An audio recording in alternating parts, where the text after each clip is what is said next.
Welcome to another episode of The Brand Called You, a podcast and podcast show that brings you leadership lessons, knowledge, experience, and wisdom from thousands of successful individuals from around the world.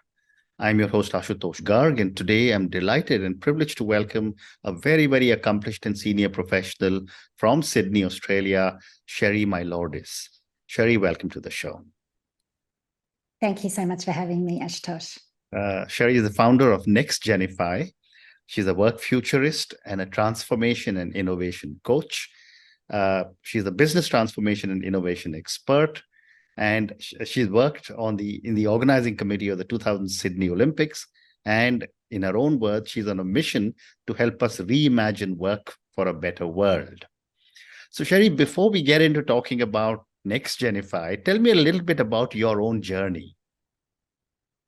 Sure. Well, I'm actually originally from New Zealand. I was born in New Zealand, and my mother is a Kiwi and my father is Australian. So I moved from New Zealand as a teenager to Australia, but it's still part of my heart in terms of the beautiful culture and an amazing country. Absolutely. And a country that punches above its weight in many ways. I studied computer science at university. I knew that I wasn't going to be in a purely technical role, but I felt that it would be a stepping stone to something.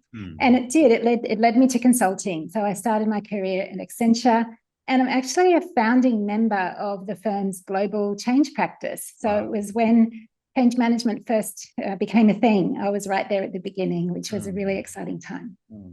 Fascinating.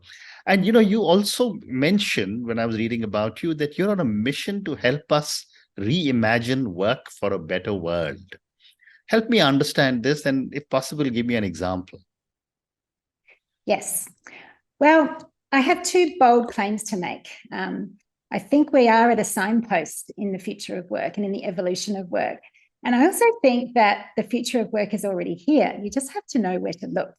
And so an example of that is an amazing company I'm working with right now in the Philippines, all virtually. I hope to visit them soon, actually. But it's a very large conglomerate in the Philippines that started as a family business 100 years ago.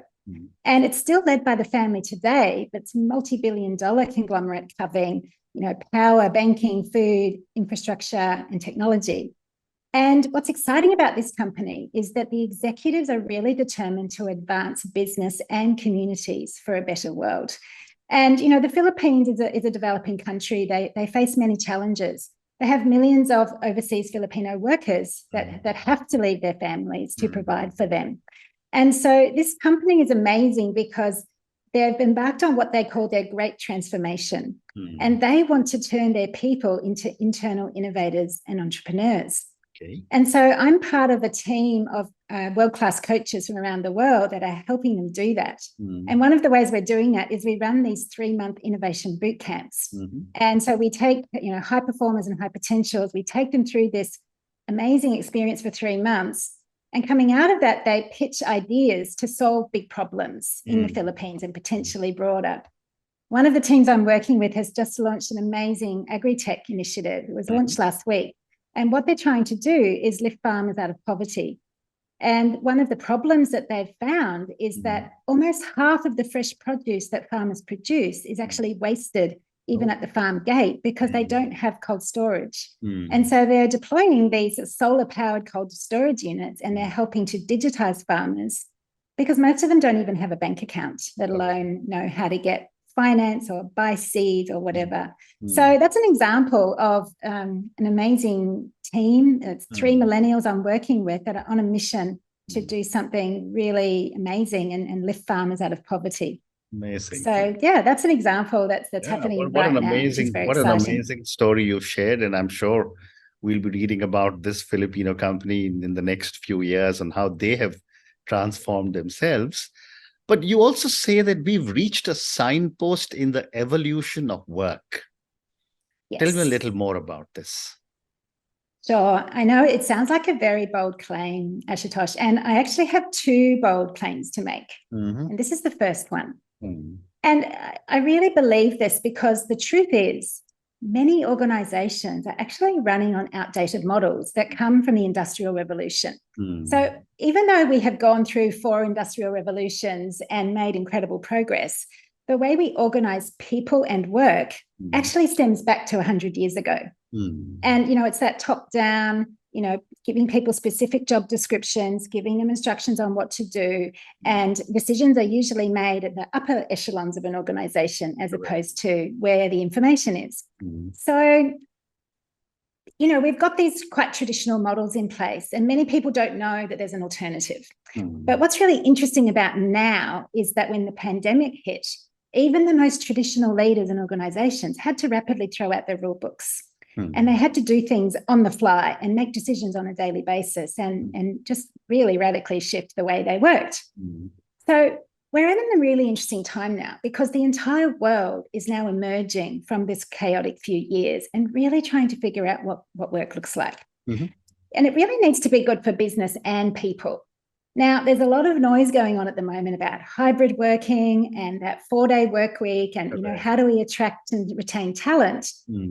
I believe that if that's all that comes out of the last 3 years, then we have missed a huge opportunity. And that brings to me my second claim, which is that the future of work is actually already here. You just need to know where to look. And so that's why I believe we're at a signpost in the evolution of work right now. And this is our moment because leaders have a choice. They can set that GPS back to that well-trodden path with a bit of hybrid working and a few other sweeteners thrown in, or they can choose a new road that's inspired by what extraordinary organizations are doing and have been doing for decades. So that's why I make that claim. Fascinating. So one more question. I wanted to ask you that you're a work futurist. Tell me a little bit about the work you're doing. Sure. So I'm really passionate about what it takes for people to do their best work. And I'm also really curious about what would be the top issues or causes that people would take on if they really could do the best work of their lives. And this is what I speak about. And this is what I try and enable people to do when I work with leaders and teams as a coach. And for years, I've been following extraordinary organizations that do things really differently. And in each case, it's very purpose-driven. They have this bold and audacious purpose that they may never get to, but that's what drives them. And that's how people show up every day. And so in these cases, the business thrives, the people thrive, their customers thrive, and it's really incredible. But when I was working inside corporates and I would share these stories with my colleagues and with leaders, really anyone who would listen, I would find that people would say, oh, that's very interesting, but then they'd go back to doing things their old way. And so that really struck me. It's like, why, when I'm showing you the wheel, and you're working in an old broken down cart, why are you not interested in this? So I've really been interested in, is that really, why is that happening? And also I've felt there's a lot of anecdotal evidence that I've noticed over the years where people don't seem really fulfilled or really valued at work. So I wanted to know if this was widespread.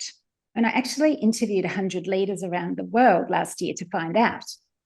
And what I found was less than a third of people say they are currently doing their best work. And there's 3 real reasons underneath that, 3 themes. The first one is that why it's missing or it's unclear. So there's that organizational confusion and decisions are changing and they just don't have that clarity or that direction. The second one's all about culture. A lot of people feel quite micromanaged. They feel like they're not really empowered. And the third one is that the pandemic has really had a profound impact on what's important to people and what they're not prepared to put up with anymore.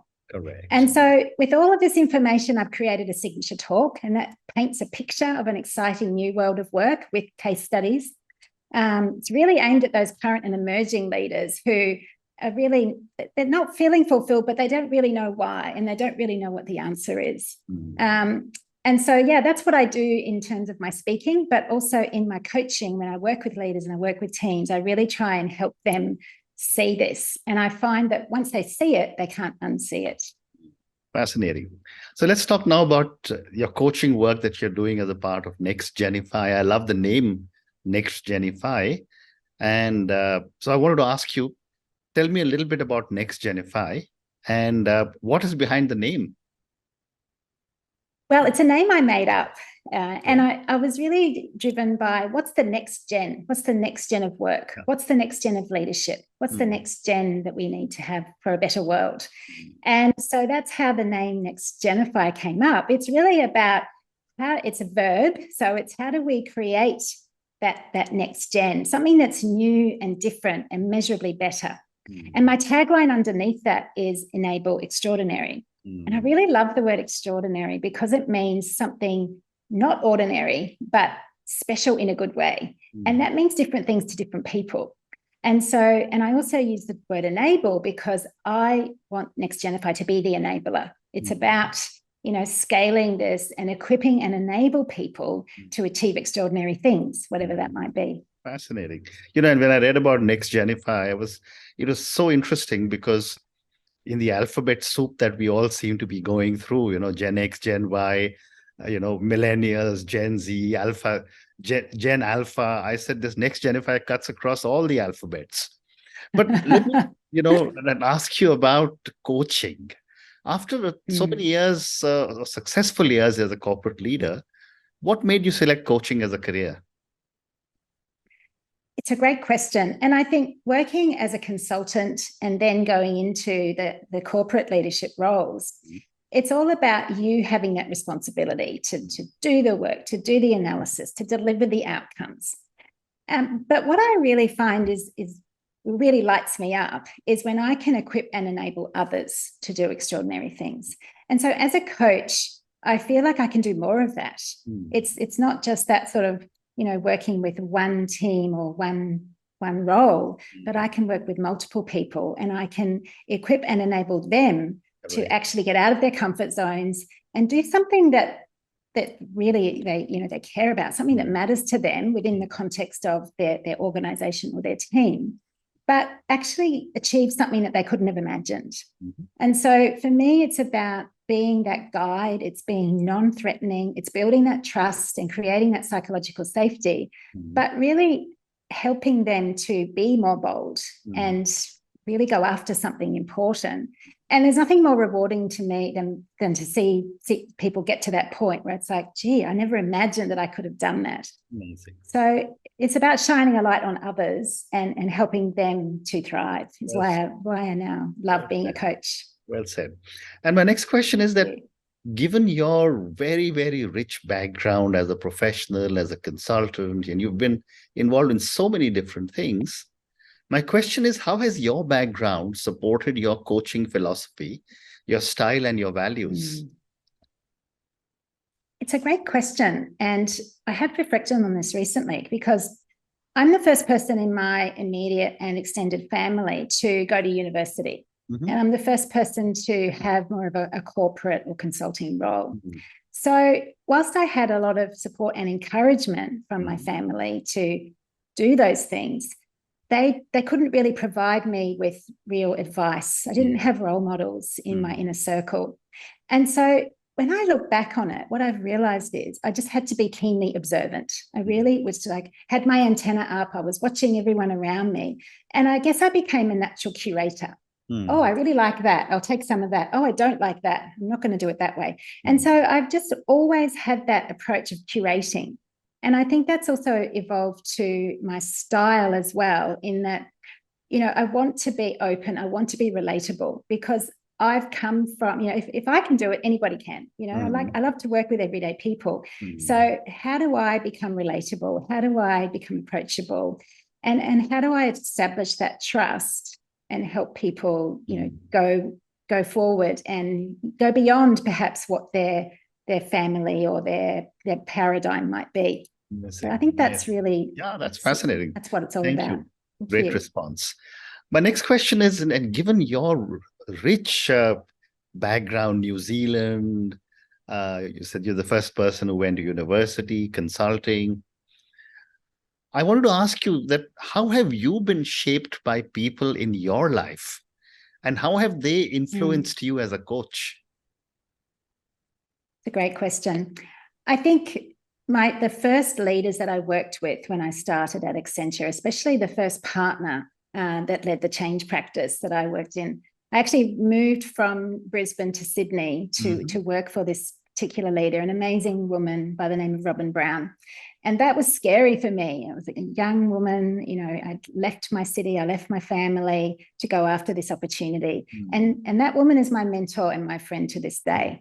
And she believed in me. She gave me that boost that I needed. And also other colleagues that I started with. We were green, we all had to figure it out, and we had to support each other to do that. And so those early colleagues, and a lot of women professionals, because there weren't a lot of women, and we had to work in client environments that were very much dominated by men, and we felt like we really had to prove ourselves. I remember back in those days, women were not allowed to wear pants or trousers. We had to wear a skirt and a jacket. We had to wear stockings. We weren't allowed to colour our hair a colour that hair wasn't normally. So we had a lot of restrictions that I think young women now would find quite hard to tolerate. So strong people that I worked with. And now I have a strong circle of other sort of solopreneurs, and we support each other, we hold each other to account, and we again provide that safe space where we can share challenges, seek a sounding board. And that's really important when you have your own business as well. Wonderful. And what would you say are some of your own unique perspectives that you bring to a coaching relationship? I think it comes back to that curation. So I started in organizational change. So I've worked on complex change programs, and then that evolved into agile transformation, bringing in design thinking, business transformation. And now I'm working in this sort of groundbreaking space of innovation and innovation boot camps. And what I do is I liken it to having sort of this backpack of tools and techniques and methods. And with any project or engagement, I'm drawing on things in my backpack, but I'm putting them together in a seamless way. And so people don't need to know what the origin is of a tool or a framework. It just needs to fit. And so I drop the jargon, and it's just very organic the way we work, but it's inspired and informed by having in-depth experience across all of these deep disciplines. So I think that's what makes my approach unique. And there's another term that I use, which is called working out loud. And so what that means is it's very transparent. We're using those collaborative tools. We're having regular check-ins. So there's never any doubt as to what's coming up and where we're going, because it's very transparent and organic all the way along. Well said. My next question, Cherie, is about culture. You live in a very, very multicultural society. We all come from different cultures, whether it's in our homes, whether it's in the organizations we work on, the societies we live in, the country that we live in. And as a coach, we all always interact with people who probably come from different cultures. My question is, how does culture impact coaching? It's a great question. And I think it's about creating an environment of respect and trust. So I've mentioned I'm working in the Philippines at the moment, virtually. I've done work in Thailand. I do live in a very multicultural society. My family is multicultural. My husband is from Cyprus. So I think it's about, showing interest and curiosity, but it's also about respect. I think also that what I've found in some of the coaching work is that there might be certain norms in the culture that actually might stifle progress. So, for example, in the Philippines and in Thailand, there's quite a hierarchy of status, and we try and break that down in the work that we do, so that it doesn't matter if you're a millennial or someone a little older. You're equal in the team. So we try not to, in the Philippines, they call more senior people sir and ma'am, and I've said, no, I'm not ma'am, I'm Cherie. Let's drop those terms. And so it has to be done with respect, of course, but it's about also equipping people with the skills and the mindset to believe in themselves. And how do you create that trust? How do you create that respect so that it transcends culture? Is what I strive to do. Well said.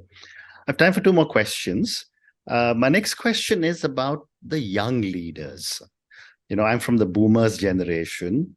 When I work with young millennials and Gen Z leaders, I often say that they have brought in a breath of fresh air into most organizations.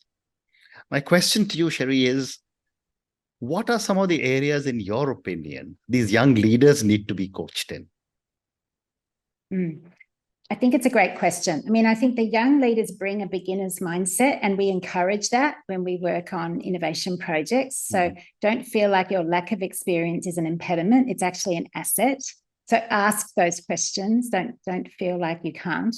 But I feel that they need to be coached in, how do they expand their worldview? What's going on? What are the mega trends? What are the disruptors coming? And how might we anticipate those and respond to those so that when we're looking at solutions, we're thinking bigger. We need to step out of our current sort of worldview, whether that be our cultural environment, whether that be our organization, whether that be your job description. I need to help people elevate above that and look broader, so that they have that broader worldview, that broader perspective. So that's a key thing. And it's equipping and enabling leaders of all levels to know how to do that and how to see that. I think that's really important. And my last question to you, Cherie, and this is for thousands of people who will listen to our conversation.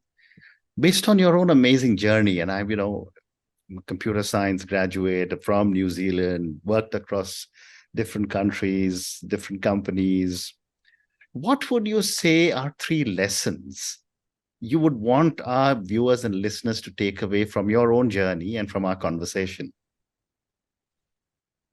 Well, I've actually created a framework recently that has 3 elements to it. So I'd love to share that. I call it my 3 Ds. And it's a way to think about, how might we move towards a better future of work, coming back to the original discussion here. So my 3 Ds stand for dare, ditch, and dial. And so what I'd love to inspire and encourage your listeners to think about is, imagine you're doing the best work of your life and you're making a real difference to something that matters to you. In order for you to do that, how might you dare to define that bold, that aspirational purpose and bring that to life in how you might show up every day? So that's the first D, dare. The second D is ditch. How might you ditch those outdated work practices that no longer serve us, that are just taking up time and holding you back from perhaps what you might be able to do? And then the third D is dial. How might you shift the dial and dial up a better world of work that's inspired by what extraordinary organizations are doing? There's lots out there that we can learn about and read about. And so everyday people can do extraordinary things. But the first thing you have to do is decide what lights you up, what matters to you. So really thinking about that dare, ditch, and dial, it's a very simple framework, but I think it's very powerful. And if more people in the world could think about things this way, imagine what we could do in solving the problems that we have in the world. Because I believe the world is in our hands and the world actually can't wait any longer. There's so many things that we need to tackle. And if we give ourselves permission to change the world, just imagine what we might achieve. Correct. Well said. And on that note, Cherie, and your 3 amazing lessons, it's part of your 3Ds framework, which is dare to define the purpose. Second, you said ditch those outdated work practices. And third is dial, to be able to achieve a better work and a better environment and everything else that you were looking for. Thank you so much for speaking to me about your journey. Thank you for speaking to me about all the work that you're doing in transformation as a futurist and as a coach. Thank you again and good luck. Thank you so much for having me, Ashutosh. I've really enjoyed it. Thank you for listening to the Brand Called You videocast and podcast, a platform that brings you knowledge, experience, and wisdom of hundreds of successful individuals from around the world. Do visit our website www.tbcy.in to watch and listen to the stories of many more individuals. You can also follow us on YouTube, Facebook, Instagram, and Twitter. Just search for The Brand Called You.